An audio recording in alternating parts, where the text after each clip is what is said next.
Habari.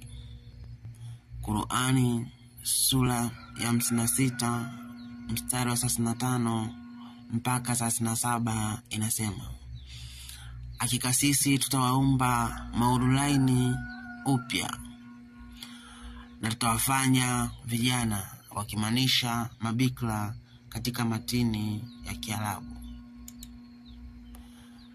Wanapendana na waume zao elimu mmoja. Ndugu zangu, ukisoma Qur'ani sura ya 56 kuanzia mstari wa 35 mpaka 37, hizi ni aya zinazoonyesha na jinsi gani waumini wa Kiislamu hasa wanaume watakapokwenda kufanya uzinzi katika pepo za Allah au watakapokwenda kujamiana katika pepo za Allah.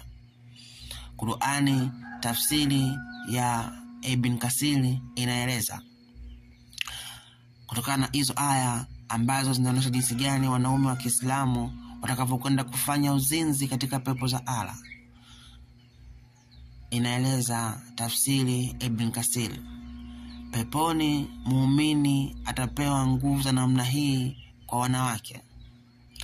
Akasema Anas, niliuliza, ewe mtume wa Mwenyezi Mungu, je, imepokewa kutoka kwa Abul Qasim al-Tabaran kwamba Abu Laila alisema kwamba mtume wa Mwenyezi Mungu SAW aliulizwa, ewe mtume wa Mwenyezi Mungu, tutazini na wake zetu peponi? Mtume akajibu, mwanaume ataweza kujamiana na wanawali 100 kwa siku moja. Al-Hafs Abu Abdul Al-Maqdis amesema, kwa maoni yangu hadithi hii inakizi vigezo sahihi na Mwenyezi Mungu ndiye anajua zaidi kauli ya Mwenyezi Mungu.